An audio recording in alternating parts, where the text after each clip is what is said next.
Let's talk a little bit about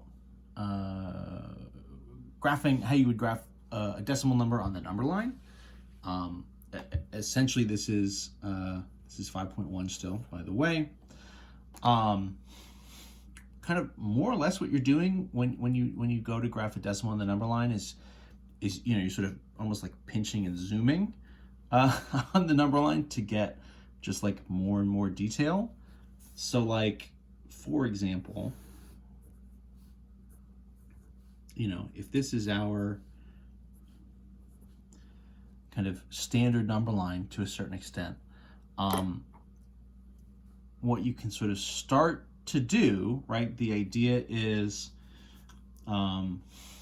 with decimals, right? You're sort of equally breaking up, right? So the first decimal place is the tenths place. So that means that you're sort of taking the space between, 1 and 0, right? 1 and 2, 2 and 3, yada, yada, yada. Breaking it up into tenths, 10 equal place values, right? 10 equal sort of gaps. And so depending on how detailed you are, so like you might start here and maybe just put kind of, what would be a 1/2 tick, right? So 0.5, halfway between 1 and 2 would be 1.5, right? After that, 2.5, 3 would come next, and then 3.5, and so on and so forth. From there, well, I tell you what, let's sort of pinch and kind of zoom in on this. So let's just take,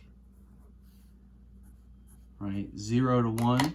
So in blue, I kind of tried to eyeball the halfway point, right, as sort of 0.5.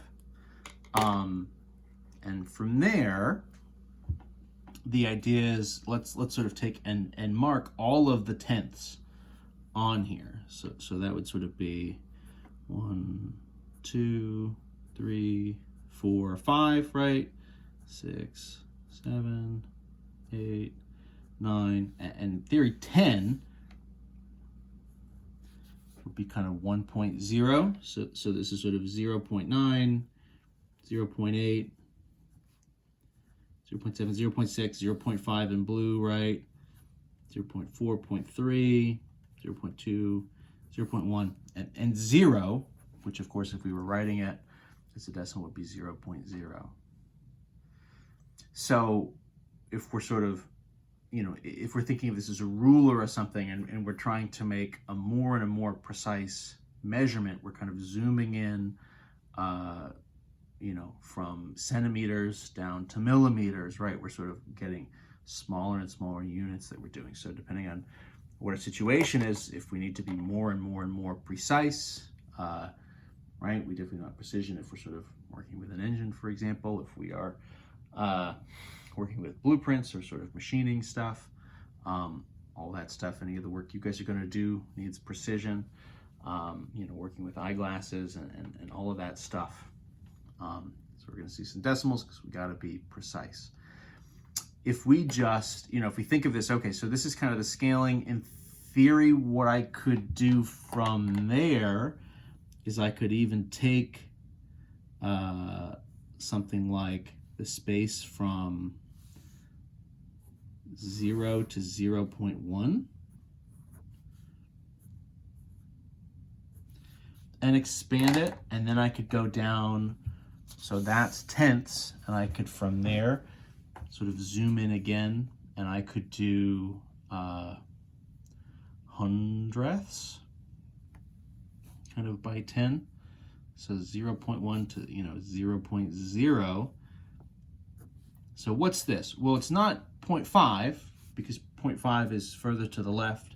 So we've gone down another place value. So this is 0.05, and so then this would be right 0.1, 0.2, 0.3, 0.4, 0.6, 0.7, 0.8, 0.9, right?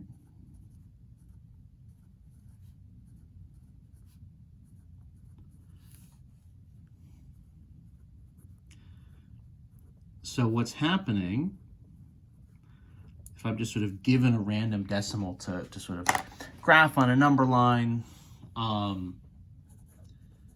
know, so somebody says graph 4.28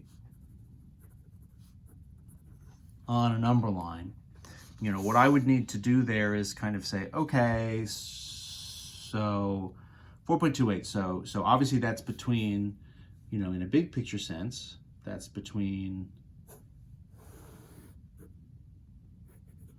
4 and 5.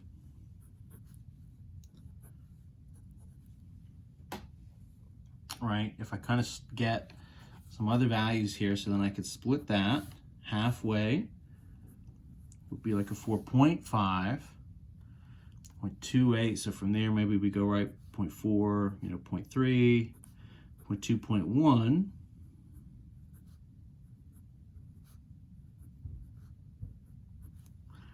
So kind of one version of this that maybe would be a little bit less precise would be, you know, 4.28, you know, this is sort of 0.40, 30, 20, so 28, 30, you know, we're pretty close.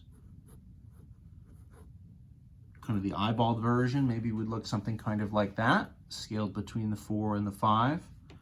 You know, again, maybe you kind of put, you know, 0.6, 0.7, 0.8, 0.9, you kind of have all those in there. If we took that and kind of pinched it and zoomed in again, maybe let's just put this specifically between 4.2 and 4.3. If we wanted to sort of be this precise, take it to this level, you know, and half would be 2.5, 2.4, 2.3, 2.2, 2.1, 2.6, 2.7, 2.8, and 2.9, right? So in the zoomed in version, 4.28 is going to be right there kind of precisely. This is sort of an eyeballed version, right? I mean, you know, it all depends on sort of the scale we're working with. How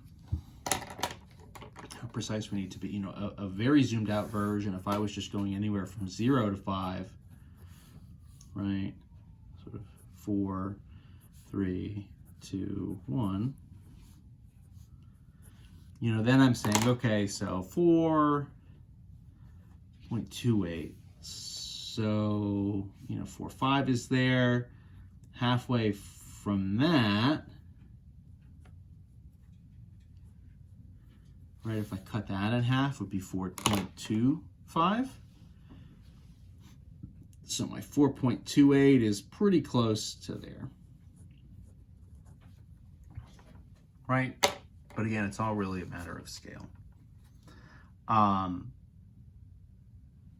All this kind of leads us to and is sort of related to greater and less than problems, what we think of as comparing decimals.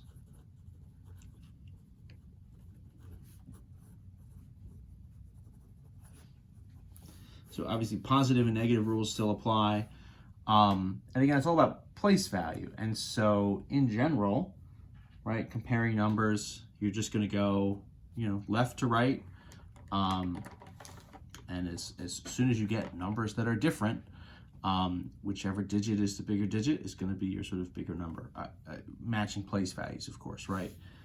So for example, you know, 3.29, right, kind of versus 3.25. Well, you say, okay, 3 and 3, you know, 0.2 and 0.2, but then, you know, 9 versus 5, right? The 9 is going to be bigger. So in this way, this is 3.29 is larger than 3.25.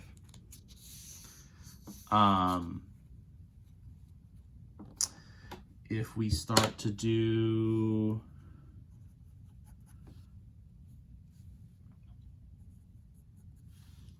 maybe dig a little deeper, we could go 24.0685 kind of versus 24.06. Well, now here's interesting, 0.63. So what's the comparison here? Well, you might say off the top of your head, okay, well, this has more digits, so maybe this is bigger. But one thing that's happening, I kind of did this on the fly, but in theory, for any decimal number, once the decimal ends, in theory, there are an infinite number of place values kind of further to the right that all sort of have zeros in their place. So in something like this, I mean, if you want to, you can always kind of match how many decimal places your decimal number has by just sort of adding zeros to the end of whichever one is sort of shorter until you kind of match places. That's not necessarily what we would use here to sort of do the greater than or less than, just sort of something to note. All we're going to do is, again, go place value to place value. So tens and ones, right? 2 and 4, right? 0 to 0, 6 to 6. But then we get, right, 3 versus 8. So in this case, of course, the 8 is larger. So, regardless of this is, not having any more things, doesn't mean that, this sort of shorter decimal was the bigger decimal. It's still just a matter of sort of going by place value. Stuff with negatives is reversed just like it was otherwise. So, if we have things like negative 0.092, right, versus negative 0.091. Right, let's make this as close as we can. Both negative, but now, of course, remember, for negative numbers, the smaller digits are sort of closer to 0, which means they're sort of closer to positive values and therefore larger. So when I start to do the comparisons here, right, 0 in the ones, 0 in the tenths, 9 in the hundredths, and then I'm doing 2 versus 1. 2 is the larger digit, but negative to negative, that means the larger number is actually, in some sense, right, the value with the smaller absolute value, the number with the smaller absolute value, if we converted it to a positive. So closer to 0, meaning closer to our positive numbers. In this case, it would be 0, negative 0.091 thousandths. And that's what we've got.